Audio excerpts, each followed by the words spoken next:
ఒకసారి చూడండి, ప్లాస్టిక్ ఉన్న మోసం ఒకసారి చూడండి. ఇప్పటి వరకు 4 గ్లాసులు చూసినాం. 4 గ్లాసుల మొత్తం మీద బాగా దీని లోపల సత్యమైంది అసత్యమని గమనించడం. దీంట్లో మాత్రం అంతా కాలుష్యం ఉంది. ఒకసారి చూడండి. అరే వాటర్ పోయి దానికున్న ఒక మోసం దగ్గర చూపెట్టి.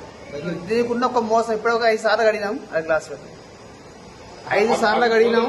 దీనికి ఒక మోసం చూడండి మీరు. దీంతో ప్రాబ్లమ్స్ అవకాశాలు ఉంటాయి. ఎట్టి పరిస్థితుల్లో మాత్రం అయితే ప్లాస్టిక్ పేపర్లు మాత్రం ఇవాళ తెలియక మస్తు మంది వాడినాం. ప్రతి ఒక్క మనిషి వాడిండు. వాడడం బంద్ చేసి కావాలంటే మనం ఇస్తారు ఆకులు తెప్పించుకుందాం. కానీ అంతా బాగా ఘోరంగా ఉన్నది. ఒకసారి చూడండి మీరు. ఇలాంటి ఒక ప్రాబ్లం ఏ రకంగా ఉందో ఒకసారి చూడండి. కావాలంటే మీకు నిజం అబద్ధం ఒకసారి మీరు ఒకసారి మీరు కనుక్కొని ఒకసారి మీరు ట్రై చేయండి. ఒకసారి దాన్ని యూజ్ చేస్తే ఒకసారి కనుక్కోండి.